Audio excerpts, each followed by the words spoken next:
पितृपक्ष के दौरान जो भी एकादशी आती है उसे इंदिरा एकादशी के नाम से जानते हैं। इंदिरा एकादशी का व्रत रहकर भगवान विष्णु और लक्ष्मी जी की विधि विधान से पूजा करने से हमारे पितरों को मोक्ष की प्राप्ति होती है। सभी एकादशियां भगवान विष्णु और लक्ष्मी जी को समर्पित हैं। नमस्कार, मैं प्रतिमा पांडे। हमारे व्रत और त्यौहार में आपका बहुत बहुत स्वागत है। आज हम आप सभी को अश्विन मास की कृष्ण पक्ष की एकादशी की जानकारी देंगे कि इस एकादशी को किस नाम से जानते हैं, एकादशी कब मनाई जाएगी, एकादशी तिथि कब प्रारंभ हो रही है और कब समाप्त होगी, इस दिन पूजा करने का शुभ समय क्या है और जो लोग भी एकादशी का व्रत रखते हैं उन्हें शुभ समय में पारण करना होता है, तो पारण कब करें।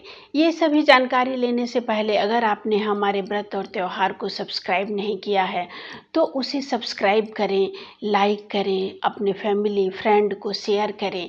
और अगर आप हमें फेसबुक या इंस्टाग्राम पर देख रहे हैं तो हमारे व्रत और त्यौहार को फॉलो करें ताकि सभी त्योहारों की सटीक जानकारी आपको प्राप्त हो और आपके लाइक कमेंट से हमें भी प्रोत्साहन मिलता है। हिंदू पंचांग के अनुसार 2025 में अश्विन मास के कृष्ण पक्ष की एकादशी 17 सितंबर के दिन मनाई जाएगी। एकादशी तिथि का प्रारंभ 16 सितंबर को आधी रात के बाद 12:21 पर शुरू हो जाएगी एकादशी तिथि और 17 सितंबर को रात में 11:36 पर एकादशी तिथि समाप्त हो जाएगी। इसीलिए उदया तिथि का ध्यान रखते हुए आप सभी लोग 17 सितंबर के दिन ही इंदिरा एकादशी का व्रत रखें।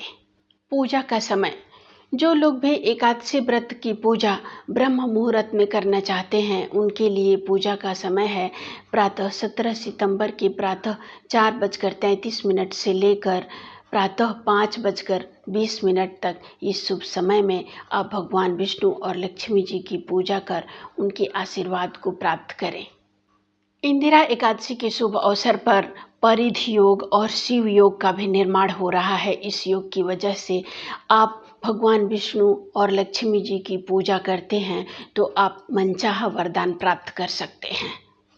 पूजा विधि, सभी एकादशियों की तरह इंदिरा एकादशी व्रत की पूजा विधि भी बिल्कुल समान है। सबसे पहले ब्रह्म मुहूर्त में उठकर नित्य क्रिया से निवृत्त होकर संकल्प करें कि मैं व्रत रहकर विधि विधान से भगवान विष्णु की पूजा कर रहा हूँ या कर रही हूँ।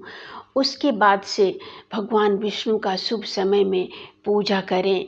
उन्हें पीले पुष्प, धूप, दीप, मिठाई जो भी आप श्रद्धा के साथ अर्पित करना चाहते हैं अर्पित करें। अगर आपके पास समय है तो उनके मंत्र का भी जाप करें। ओम नमो भगवते वासुदेवाय नमः, इस मंत्र का आप कुछ समय तक जाप करें। कुछ नहीं तो कम से कम एक माला 108 बार तो अवश्य ही जाप करें तो आपको शुभ फलों की प्राप्ति होगी। उसके बाद पूजा के अंत में भगवान की आरती कर पूजा संपन्न करें और क्षमा याचना कर लें कि जो भी भूल गलती हुई है उसे भगवान माफ़ करें। इस तरह से पूजा संपन्न होती है। उसके बाद प्रसाद अपने पूरे परिवार में वितरण कर उसके बाद स्वयं ग्रहण करें। जो लोग भी एकादशी का व्रत रखते हैं, एकादशी का नियम है कि एकादशी व्रत का पारण बहुत ही शुभ समय में किया जाता है। तो एकादशी व्रत के पारण का शुभ समय है 18 सितंबर को प्रातः 6:07 से लेकर प्रातः 8:34 तक।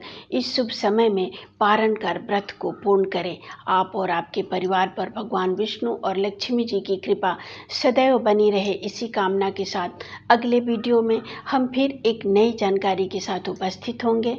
नमस्कार।